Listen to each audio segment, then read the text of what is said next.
તમે ઇંગ્લેન્ડનું મોટું મંદિર બાંધીને બેઠા છો બધા અને પછી ભૂંગરા વગાડો છો, પણ ઇંગ્લેન્ડની અંદર એક છોકરો, હું સ્કૂલમાં સાથે ભણતો હતો, તો મેં એને બોલાયો.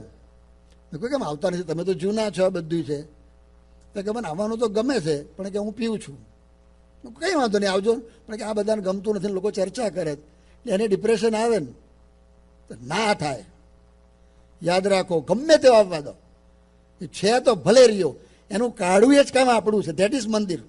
એવા જોબન પગીઓને પકડીએ, એનું નામ સહજાનંદ સ્વામી, એનું નામ મંદિર. જોબન પગીઓને આવવા દો, એ કરવાનું છે આપણે. તો લોકો કહેશે, નહીં તો આ ઠીક છે, તમે મંદિર કહે બોલાવશો એટલે આવશે. તમે બધા આવ્યા, થોડાક બીજા બધા આવશે, અહીંના બધા તમે બોલાવશો એટલે થોડા હિન્દુ આવશે, બધા જમીન જતા રહેશે. સારું, કોતરણી બહુ સારી છે, પછી ફરી જ્યારે જમણવાર રાખશો ત્યારે આવશે બધા. એ કરવાનું છે. એટલા માટે આ બધા મંદિરો બાંધ્યા છે, એટલા માટે નથી બાંધ્યા. આ પ્રિન્સિપલ તમને સમજાય છે ક્યારે? અને આ કરશું ને તો પ્રેસિડેન્ટ બુશ આવશે, એ તમે લખી રાખો.